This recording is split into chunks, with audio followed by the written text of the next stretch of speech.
ইয়াউমাল কিয়ামা যে কোরআন শরীফ আপনার তিলাওয়াত করব সর্বদা হাফিজে কোরআন হোক দেখিয়া ফোননেওয়ালা হোক যে কোনো ধরনের কোরআন পড়া মানুষ মান কারা আল কোরআন ওয়া আমিলা বিমা ফি আর এই কোরআনের ন্যায় আপনার আমল করতে হবে উলবিসা ওয়ালিদুহু অর্থাৎ পড়ানো হবে কিয়ামতের দিনে তার মাতা পিতাকে বেহেশতের মধ্যে এমন একটা মুঠুক যেটা আপনার বিয়ার দিন জামাইয়ের মাথার মধ্যে এটা মুড়াসা থাকে যেটা সমস্ত মানুষ থেকে আলাদা তারে চিনা যায় সুবহানাল্লাহ। ওইভাবে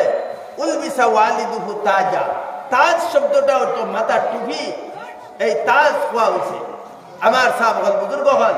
ওর জন্য কিয়ামতের দিন অভিভাবক আলিম এবং হাফিজর মা বাপ অভিভাবক সাহায্যগীর যত হইবা প্রত্যেকরে আল্লাহ তাআলা সুসম্মানিত করব কিয়ামতের দিন বলেন সুবহানাল্লাহ। লা ইলাহা ইল্লাল্লাহ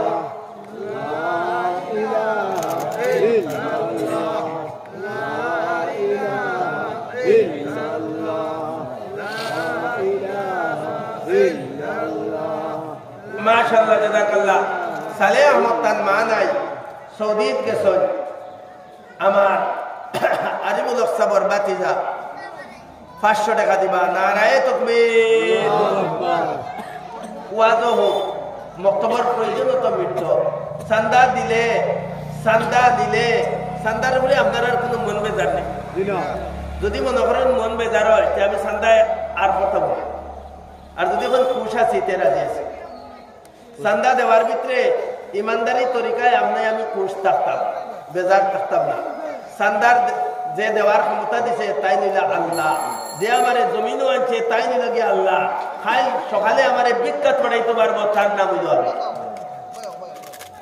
যেটা আছে এটা তো ফুর সমান নাই বিভিন্ন উদাহরণ কোরআন শরীফের মধ্যেও আছে হাদিসের মধ্যেও আছে আর আমরা চোখের সামনেও আছে বহুত মানুষ দেখলাম তার বিলাসিতা দেখলাম তার নবাবী দেখলাম তার ব্যক্তিত্ব দেখলাম তার নেতৃত্ব কিন্তু আজ সে পরর উপরে নির্ভরশীল হইয়া অন্য মানুষে যদি তুড়া দেয়তে খাইয়া বাঁচত আর না হয় তার বাঁচার কোনো রাস্তা না এটা যে আল্লাহ করাইতে পারে সেই আল্লাহ এই দন আর জন দিয়া আপনারে আমারে পরীক্ষা হিসাবে এই পৃথিবীতে দিচ্ছেন এর জন্য কোরআনে পাকের মধ্যে আল্লাহ তাবারক ওয়া তাআলা আমি জানি এই এলাকার মানুষ আমি যে বইমু তখন সান্দাই এটা দিলর মাঝে কিতা লাগে আগে একটা সাক্ষী দেয় আমার অত আরম্ভ হয়ে গেছে যাই হোক ওয়াজও চলব আর মক্তবর আল্লাহ তাআলা তার গাইবি ইমদাদ দিয়া জানি না খার টাকা খার পয়সা খার কিতা যে ইকান দিয়া এমনি তো আপনার এই মক্তবর কোনো মানুষের কাছে এত বেশি মূল্য নাই বুঝবারাম না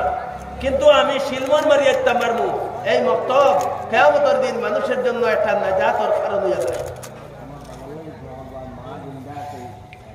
মাশাআল্লাহ জাযাকাল্লাহ। আমার বড় মায়ার এক জান্নিশিন সাহেব না আতাউর রহমান সাহেব মা দুনিয়ার জমিনও আছে বাপ এই জমিন থেকে আমার বাফুল্লাহ খান চলে গেছে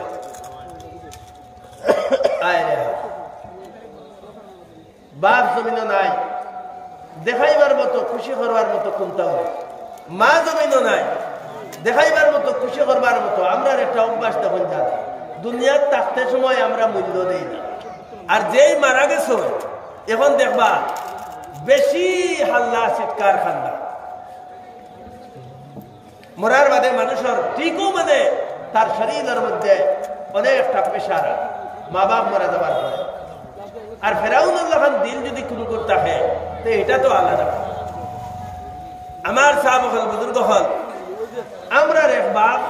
সুপরিচিত কৈলাস হয় প্রত্যেক মানুষে জানে কিন্তু বাপ যখন মারা যাইবা আমার বাজান মারা যাওয়ার আগে আমি মসজিদে ওগুলো তাকিতে আমি ভাবতাম যে বাজান মারা যাওয়ার পরে আমরা চলমুখী তাই থাকা অবস্থায় তো আমরা গায়ে কিচ্ছু লাগে না এই জমিনও কেউ স্থায়ীভাবে থাকনেওয়ালা নাই সব আমরা যাইতে গিয়েব সব পালাইয়া এটা চিত্রাইল যাবো চিত্রায় জেলা যেন যেটা চিত্রাইছি তা 28 বার টাইম দেওয়া হইতো না, আমার নিয়মে নেওয়া হইতো না। আল্লাহর নির্ধারিত সময়ে যেভাবে আপনারে আমারে নেওয়ার কথা লেখা আছে তকদীরের মাঝে ওইভাবে ঘটনাটা ঘটবো। বলেন সুবহানাল্লাহ, নারায়ে তাকবীর, আল্লাহু আকবার। আমার জান্নাতীন শ্রদ্ধেয় জনাব আতাউর রহমান 500 টাকা, জিন্দাবাদ। আতাউর রহমান সাহেব 500 টাকা, জিন্দাবাদ। 500 টাকা, 1000 টাকা, এটা কোনো ব্যাপার না, এটা কোনো ব্যাপার বর্তমান জমানা লাগে না। বইয়া বইয়া এস্টিমেট তৈরি করোকা, মা বোন ওগুলা তৈরি করোকা। আপনারা প্রতি বছরের ওয়াজ করাইয়া এই যে সবাই মক্তবরে কতখান আপনারা আগুয়াইছেন, ইনশাল্লাহ আস্তে আস্তে মক্তবর পুরা সম্পূর্ণ তখন পরিপূর্ণ হয়ে যাব, তখন আপনারা আত্মা অত্যন্ত খুশি হইব, আল্লাহ রসুল খুশি হইবা। এবং সব টেকা তো বাজারও বেগর ভিতরে যা, মোবাইলের টেকা করতে যা, পুরো তার বিটাই মাটাই খেলনা টেলনা ওটা তো কিনা যা।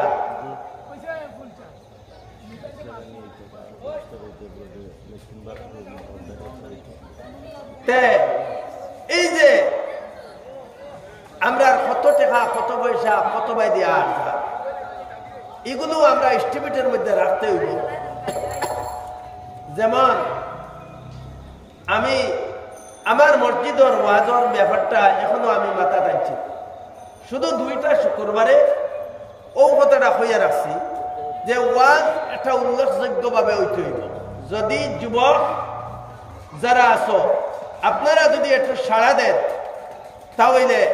মসজিদও একটা সুন্দর ওয়াজ করাইমু, যে ওয়াজের কথাটা শোনার পরে মানুষের জানে চাইব আইয়া আলিমুল আমাদের কিছু কথা শুনতাম। সব রাজি হয়েছে। আমি কইছি কমসে কম জন 1000 টাকা খরচ, এই বাজেট আমি নিলাম। আমি তো ইমাম, আমার কর্তৃত্ব নেতৃত্ব ইমাম হিসাবে একটা এলাকার উপরে, মসজিদের পক্ষে, এলাকার পক্ষে, জনগণের পক্ষে, ইসলামের পক্ষে আমি যেটা বলবো এটা অবশ্যই ছাড়া দিতে হবে, নাই আমি কিসের ইমাম? আরে 1000 টাকা বাজারও 1 চক্কর দেওয়া যায় না, 2000 টাকায় হয় না। ডাক্তারের কাছে গেলে আপনার ইচ্ছা মতো দরকারি ঔষধ 2টা আর আনা দরকারি আরো 6টা,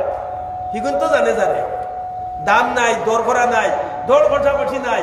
কমছে না স্যার আমার টাকা গুণ দিলাম কা কইবার সাহস আছে কেউ?